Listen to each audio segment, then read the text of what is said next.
So it's been a little while since I felt it necessary to make a video about the Korg Volca Modular, but I bought an MS-20 Mini recently, so I've been rereading this book and it's been giving me a few ideas. As you can see, I've actually bought another Korg Volca Modular. This one was on Korg's website in the refurb section.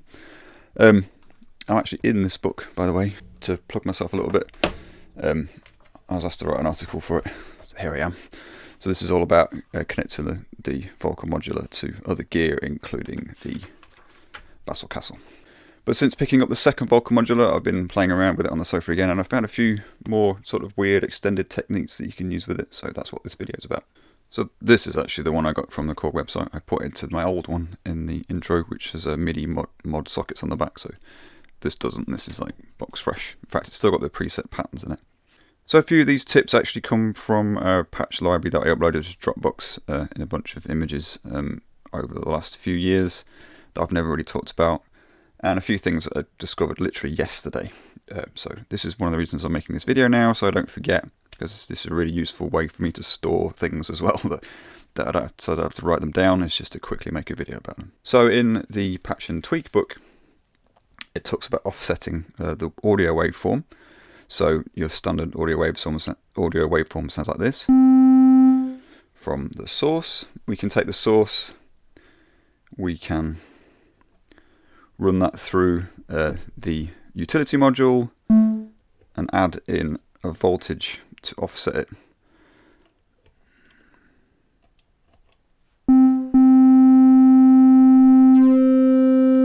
Which is going to change the shape of that waveform, just subtly.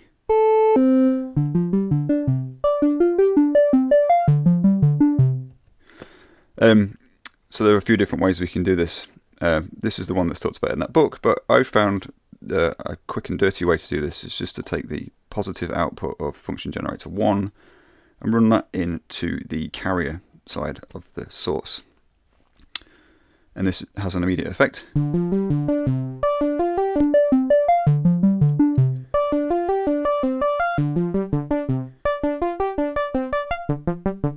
And that change in the wave shape will also follow the envelope. As you can hear, it's becoming more sort of wave shapey as the envelope decays. What's happening here is the voltage output from this is being added directly into the oscillator, in the same way that we can create a sound that allows us to hear both oscillators. We can run a voltage back into here, and that affects the waveform directly. So this is sort of fairly obvious that this would happen, relatively obvious anyway. But what's not obvious is if you take the output from the modulator side of the source now and patch that into the audio. So normally it would sound like this.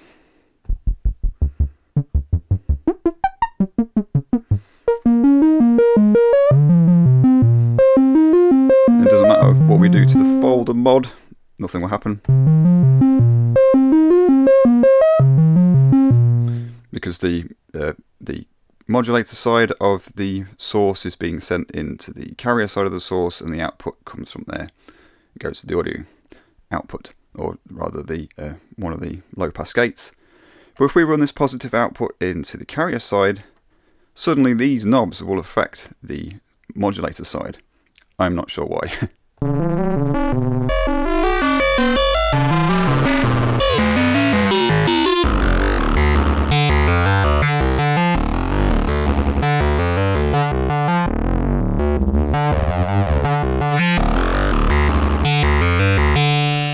So there is an enormous amount of tones that can be developed this way just by using this one cable.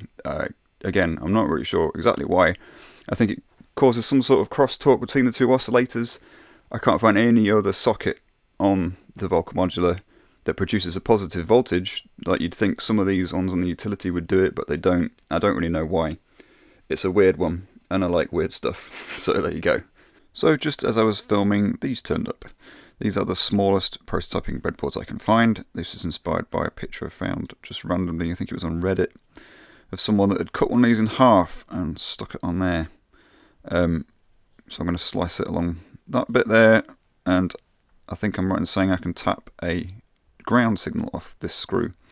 So I can loop that into one of these, and then I'll have a ground signal on a piece of strip board. I can also put push buttons and potentiometers on. If you've watched my other video about using this with a breadboard, you'll know why that's important. But anyway, that's just a little aside from what we're talking about.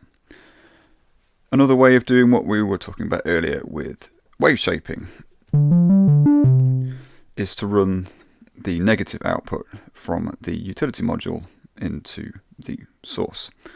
So this, by default, A has no signal, B has a fixed positive voltage, and then it's multiplied by C, which is the knob.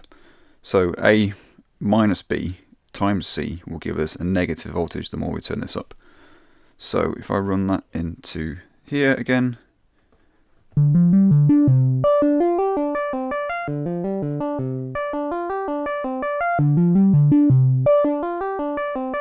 going to get a very different sound.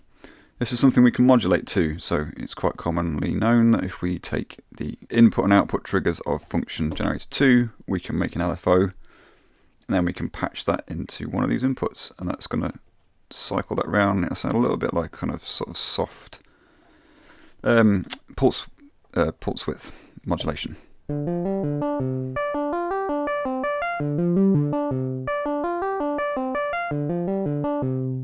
For some reason this doesn't work quite so well with the positive side.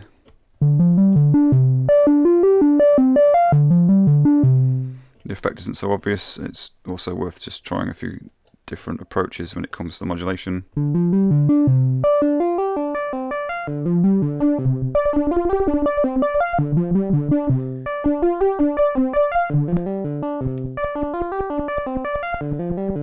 All going to give slightly different results.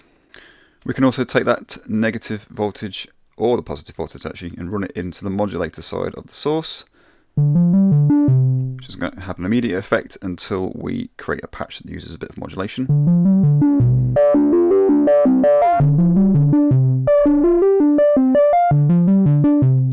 And as we move C, you'll hear it adds a bit of wonk.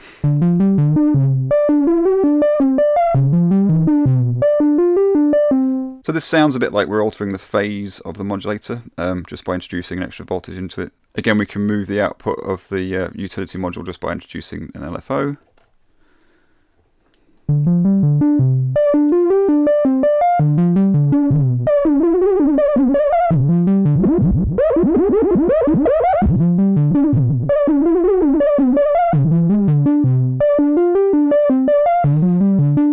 Which can be as subtle or as extreme as you like.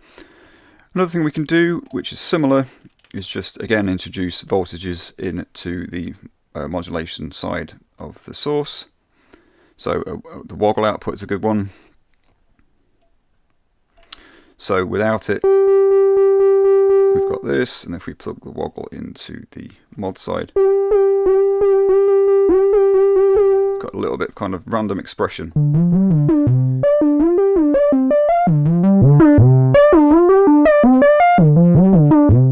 Which is quite nice.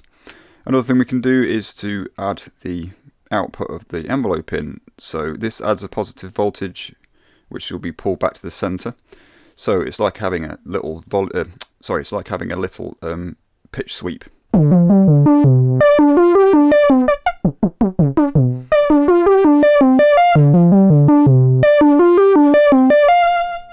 And the same thing is true of different gates and things. We can have it kind of add a little percussive stabs to the start of every note, or if we're using different parts of the output of the sequencer, we can do it on every other note. So that's well worth experimenting with. So we've already talked about how we can use function generator 2 to make an LFO. Like I say, that's really commonly known. It's also fairly commonly known if you turn it up as fast as it will go. Shape about sort of a third of the way up, time all the way down. We can listen to the output. We get a sort of fairly fast, a low rate audio oscillator that doesn't go any higher than this, because we can't turn the time up anymore. If we adjust the shape, we're going to hit that. So you'd think there wouldn't be a way to make this faster, but actually there is. We can take the negative voltage from the utility module that we talked about earlier and patch that into the time knob. So the time's all the way down, but we can force it to go even lower. So the more we turn up C, so now we've got a high rate audio oscillator coming out of function generator 2, and it's a saw wave.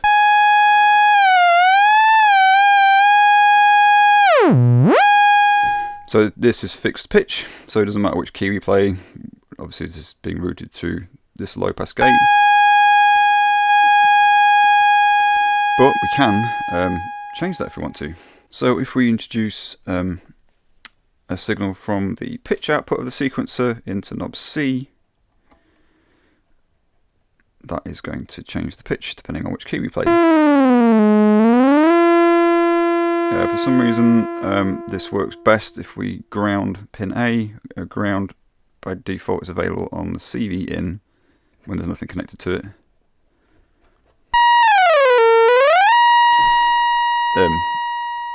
So if you played around with this a lot, you can get a tracked pitch out of it, but I've only ever really managed to successfully do that once, and you know, it took me ages.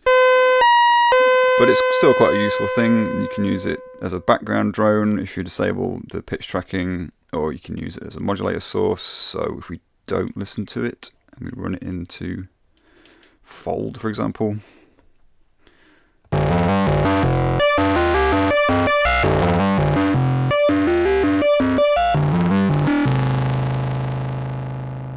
we can do some pretty cool stuff with that. So we can get a pulse output out of this instead of a saw if we want. The way we do this is we duplicate the gate output. So I'm just going to run that output into the split and back in again. So we've made a copy of the signal. So that is going to act as it was before. And then we take the output of the split and run that into the audio input on the low pass gate. So we're listening to this rather than the positive side.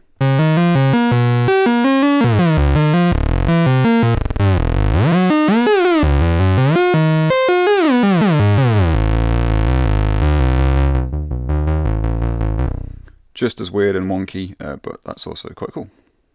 So one thing that's quite common to do is to listen to both outputs of the source.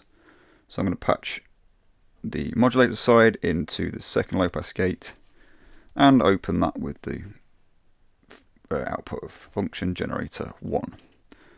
So now we'll have a sort of dual sound.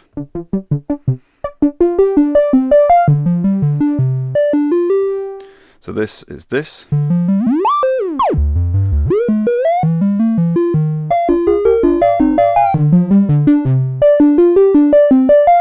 This is quite tricky to adjust perfectly.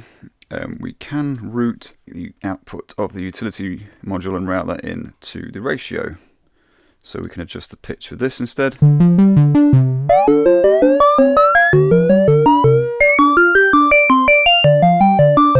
But that tops out at about the middle.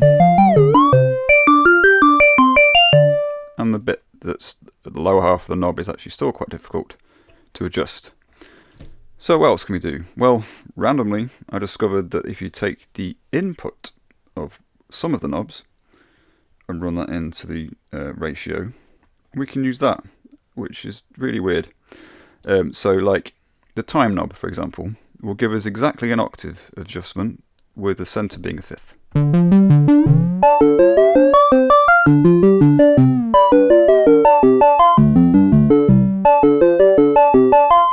So suddenly this becomes a performance control.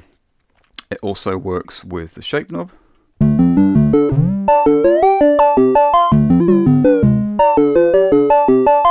And the A side of the utility.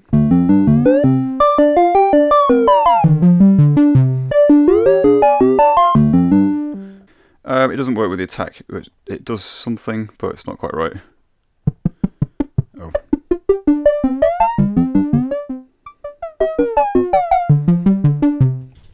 So like I say, this is also a really strange one. There must be voltages being fed into the various components, and then they're being attenuated by the knobs. But I don't think I've managed to create modulation to any other part of the synth other than the ratio. So I don't know if that's like extra sensitive or something, but this is really useful. So you can be jamming along and you can tweak something and you can know that that's going to go right up to an octave or a fifth in the middle. So it's really useful for like sources where you're not listening to the mod side. So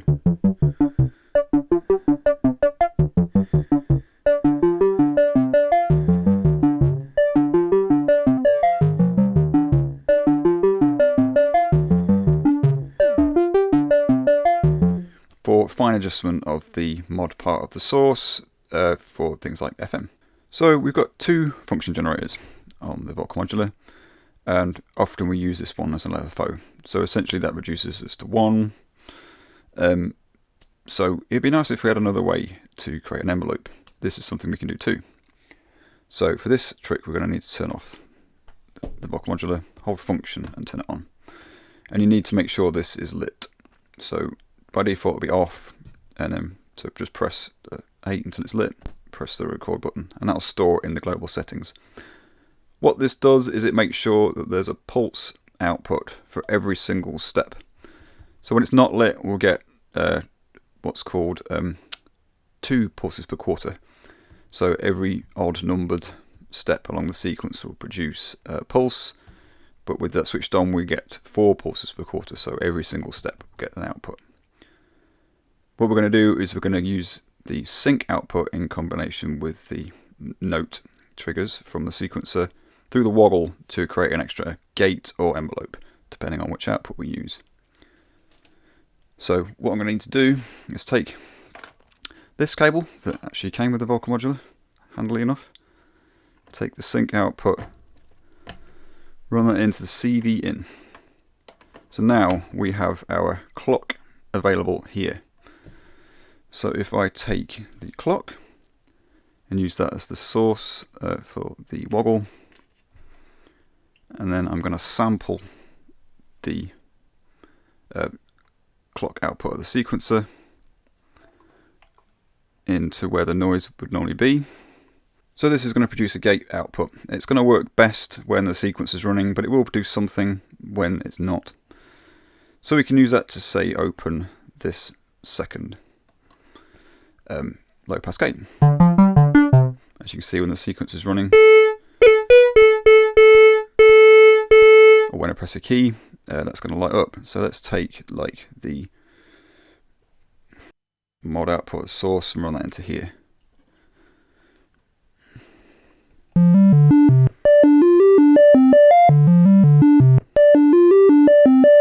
So this is a gate output, so it's instant on, instant off, so you can hear it's quite clicky, unlike the envelope. If we want to smooth it out a bit, we can use the smooth side of the woggle. So this acts like a slew. So the voltage will rise slowly and release slowly.